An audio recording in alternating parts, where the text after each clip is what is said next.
नगर निगम में करोड़ों के सफाई घोटाले में आरटीआई का बम फूटने के बाद ये खुलासा हुआ कि सारा कसूर पानीपत नगर निगम के अधिकारियों का ही नहीं है।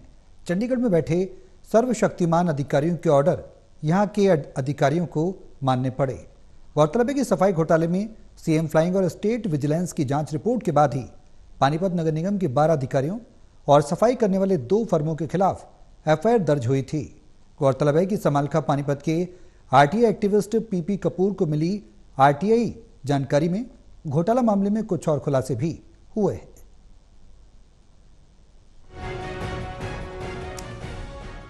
पानीपत नगर निगम में सफाई के नाम पर करोड़ों रुपए के घोटाले का मामला तब सामने आया था जब सीएम फ्लाइंग और स्टेट विजिलेंस की जांच रिपोर्ट के बाद सफाई का ठेका लेने वाली 2 कंपनियों और निगम के 12 छोटे बड़े अफसरों के खिलाफ नामजद एफआईआर दर्ज की गई थी। एफआईआर के बाद तो ये 12 अफसर और कर्मचारी कई दिन ऑफिस में ही नहीं आए क्योंकि इन्हें हिरासत में लेकर पूछताछ करने या फिर अपनी गिरफ्तारी का डर था। कई दिन बाद ऑफिस में ड्यूटी पर आए तो अब आरटीआई का बम फूट गया है। समालखा पानीपत के आरटीआई एक्टिविस्ट पीपी कपूर ने आरटीआई से मिली सारी जानकारी सामने रख दी। उनका आरोप है कि 1.5 साल में पानीपत नगर निगम के अफसरों और चंडीगढ़ में बैठे उनके आकाओं ने साठ-गांठ करके दोनों कंपनियों को फायदा पहुंचाकर करोड़ों रुपए का घोटाला किया। घोटाला कैसे किया कि पानीपत नगर निगम ने मई 2022 के अंदर 2 कंपनियों पूजा कंसोलेशन जो सोनीपत की कंपनी है और आईएनडी सॉल्यूशन के नाम से जो गुड़गांव की कंपनी है, इनको 2 साल के लिए पानीपत में नगर निगम के तहत सफाई कार्य का ठेका दिया था, जो कि मई 2024 में खत्म हो रहा था। लेकिन सरकार और अधिकारी इनके ऊपर इतने मेहरबान रहे कि तमाम सवाल उठने के बावजूद इनको पहले 1 महीने की, फिर 2 महीने की, फिर 6 महीने की वृद्धि दे दी, एक्सटेंड कर दिया इनका ठेका। और उन्होंने इन भ्रष्ट कंपनियों को 1 साल की और वृद्धि दे दी 31 दिसंबर 2025 तक, यानी कि कुल मिलाकर 1.5 साल की वृद्धि दे दी। आरटीआई एक्टिविस्ट पीपी कपूर ने अपने आरोपों के समर्थन में दस्तावेज भी मुहैया कराए कि कैसे सोनीपत की कंपनी पूजा कंसोलेशन के राजकुमार हुडा और गुरुग्राम की कंपनी इंडी सैनिटेशन सॉल्यूशंस प्राइवेट लिमिटेड के संचालक सुमित खत्री को चंडीगढ़ में बैठे सर्वशक्तिमान अफसरों ने बिना टेंडर कराए ही 1.5 साल तक सफाई का ठेका आगे बढ़ा दिया। शहर में सफाई का जो काम पहले 84 करोड़ 8 लाख में हो रहा था, उसे दिसंबर 2025 तक यानी अगले 1 साल की अवधि के लिए बढ़ाकर 154 करोड़ 83 लाख का कर दिया।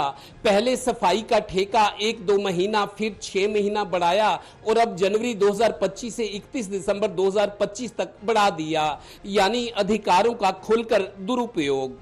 जो इनको ठेका दे रखा था सफाई कार्य का, इन्होंने 1257 सफाई कर्मचारियों को लगाना था एज पर वर्क ऑर्डर, लेकिन मौके पर ये अधिकारियों से मिली भगत करके, करप्शन करके सिर्फ 850 सफाई कर्मचारियों को ही लगा रखा था। इन्होंने करीब 400 कर्मचारियों की जो तनख्वाहें थी वो खुद ही घपला करके ये डकार रहे थे। तो अभी उनके जो मुकदमा दर्ज होने के बावजूद भी ये भ्रष्ट कंपनियां जो सफाई कार्य का ठेका इनको दे रखा है, अभी तक पानीपत में काम कर रही हैं। इनके खिलाफ कोई कार्रवाई नहीं करी, ना ठेका रद्द किया है और ना ही इस घोटाले में शामिल किसी अधिकारी को, कर्मचारी को सस्पेंड किया या अरेस्ट किया गया है। इस घोटाले के मामले में दिलचस्प ये भी है कि नगर निगम के जिन 12 अफसरों के खिलाफ एफआईआर दर्ज हुई है, उनमें एक के पिता जो राजनीति से जुड़े हैं, उन्होंने टोटल न्यूज को बताया कि ये सब ऊपर से हुआ है, यहाँ के अफसरों का दोष इतना नहीं है। पर एफआईआर इसलिए दर्ज हुई कि सफाई घोटाले की जांच सीएम फ्लाइंग और विजिलेंस ने की। इससे भी बड़ी बात और शुक्रवार की ताजा खबर, पिछले दिनों पानीपत नगर निगम के एक जॉइंट कमिश्नर संजय सिंह ने अपने 2 कर्मचारियों पर उनकी एडमिन आईडी का दुरुपयोग करके निगम को करोड़ों का रेवेन्यू लॉस करने की बात कही थी। कमिश्नर ने इस मामले में जांच के लिए एसआईटी बनाई थी। अब शुक्रवार को नगर निगम के दूसरे जॉइंट कमिश्नर विवेक चौधरी ने प्रॉपर्टी आईडी और प्रॉपर्टी टैक्स में निगम को 4.5 करोड़ का लॉस कराने के लिए आरोपी कर्मचारियों के खिलाफ एफआईआर की सिफारिश की है। ये है पानीपत नगर निगम, जिसके बारे में कभी शहरी विधायक प्रमोद विज ने एक प्रेस कॉन्फ्रेंस में कहा था, नगर निगम की ईंट ईंट में भ्रष्टाचार है। उफ। सहयोगी श्रीनिवास और डिम्पी मल्होत्रा के साथ Devendra Kathoria, Total News, Panipat bureau.